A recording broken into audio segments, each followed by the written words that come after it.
Halo sahabat pendidik Indonesia, kembali lagi dengan saya, Teresia Betania Sihotang, mahasiswa Prodi PGSD semester 4 dengan NIM 231203010. Sobat pendidik, pernahkah kita bertanya, apa yang membuat seorang guru bukan hanya sekedar pengajar, tetapi juga sebagai penggerak perubahan dalam kehidupan siswanya? Bukan hanya tentang seberapa hebat guru menguasai materi, tapi seberapa dalam ia memahami murid-muridnya.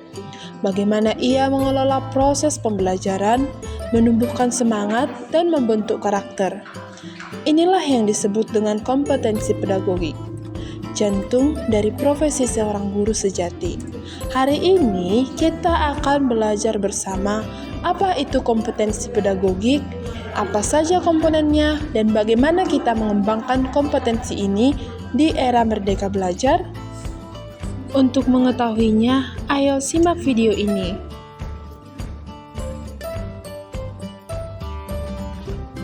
Baiklah, di dalam video ini kita akan membahas beberapa poin penting dari apa sih definisi dan dasar hukum kompetensi pedagogik dan 8 kompetensi pedagogik yang harus dikuasai guru. Lalu, apa yang menjadi tantangan guru dan solusi dari kompetensi tersebut. Ayo simak video ini supaya kita dapat belajar bersama. Pertama, kita akan membahas apa itu kompetensi pedagogik. Nah, kompetensi pedagogik adalah salah satu dari 4 kompetensi utama yang wajib dimiliki oleh guru profesional di Indonesia. Sebagaimana diatur dalam Undang-Undang Nomor 14 Tahun 2005 tentang guru dan dosen, kompetensi ini mengacu pada kemampuan guru dalam mengelola pembelajaran peserta didik secara efektif dan bermakna. Mulai dari memahami karakteristik siswa, menyusun perencanaan pembelajaran, sampai melakukan evaluasi. Adapun pengertian kompetensi pedagogik menurut Permendiknas Nomor 16 Tahun 2007 bahwa kompetensi pedagogik adalah kemampuan yang berkaitan dengan pemahaman terhadap peserta didik dan pengelolaan pembelajaran yang mendidik. Ada juga menurut Mulyasa tahun 2009 mengatakan bahwa kompetensi pedagogik adalah kemampuan dalam mengelola pembelajaran peserta didik yang meliputi pemahaman tentang peserta didik, perencanaan dan pelaksanaan pembelajaran, evaluasi dan pengembangan peserta didik. Sebagai seorang pendidik, bukan hanya apa yang kita ajarkan yang penting, tetapi bagaimana kita mengajarkannya.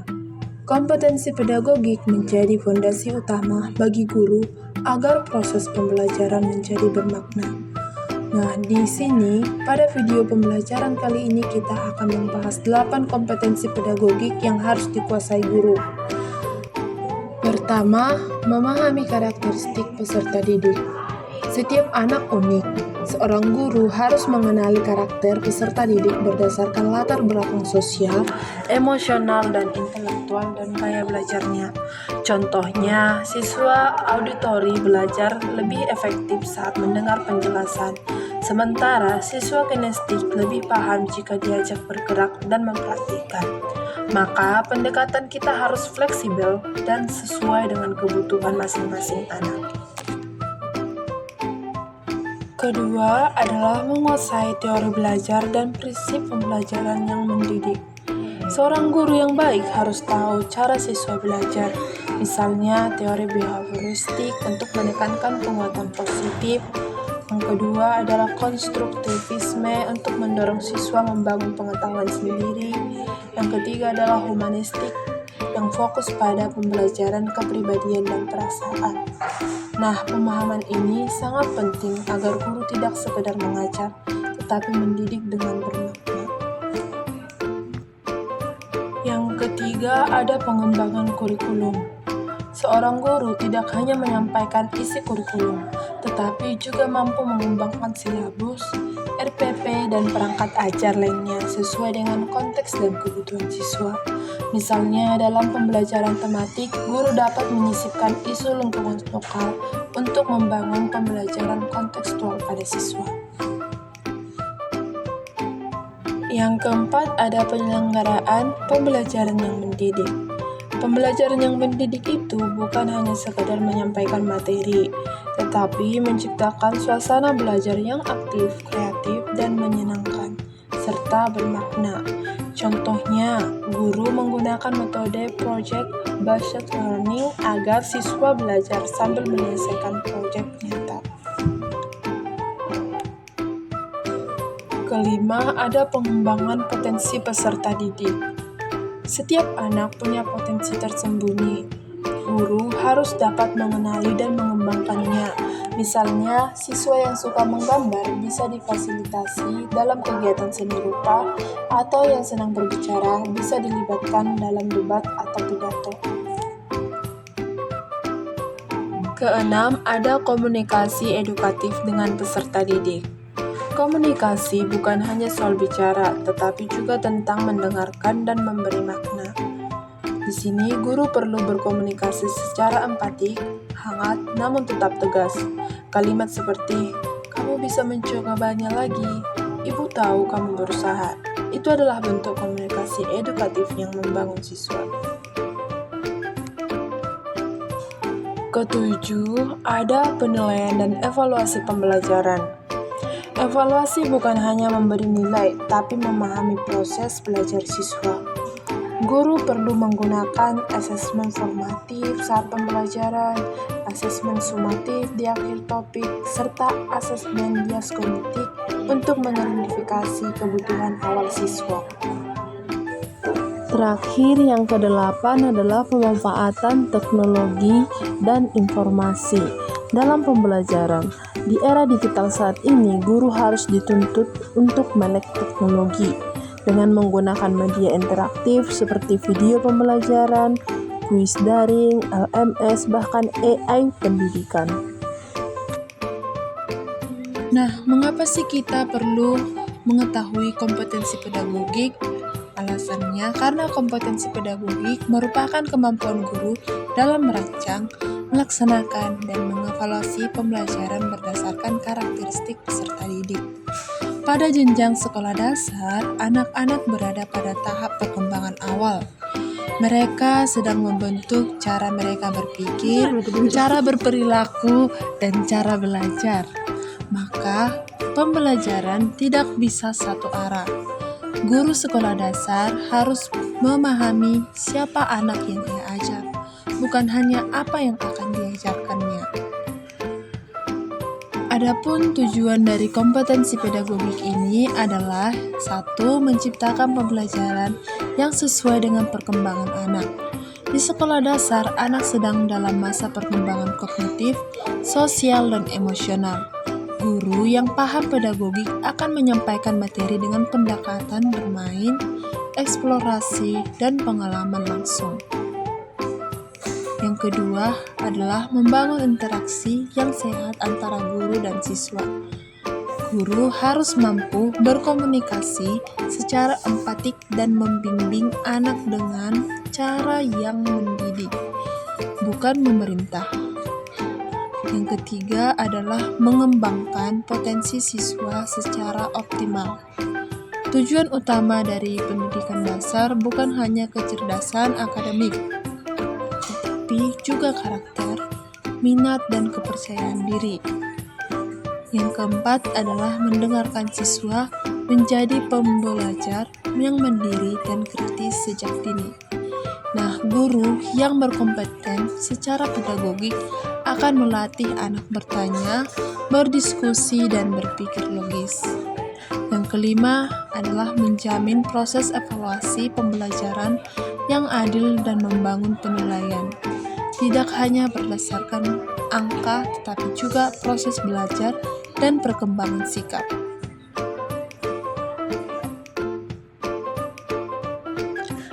Di dalam dunia nyata, seorang guru dihadapkan pada berbagai situasi kelas yang kompleks. Bagaimana guru menyelesaikan masalah belajar siswa menjadi bukti nyata penguasaan kompetensi pedagogik. Ayo, mari kita lihat sebuah studi kasus sederhana, namun sering terjadi di sekolah dasar. Nah, contohnya, Ini Arya, siswa kelas 4. Sudah hampir 1 minggu, Arya tidak aktif saat pembelajaran. Ia diam, tidak menjawab pertanyaan, bahkan tidak menyalin tugas di buku tulisnya sendiri. Guru kelasnya bernama Bu Maya awalnya mengira Arya sedang lelah. Tapi saat ditanya, Arya hanya mengangguk atau menggeleng. Tidak ada keluhan, tapi juga tidak ada keterlibatan.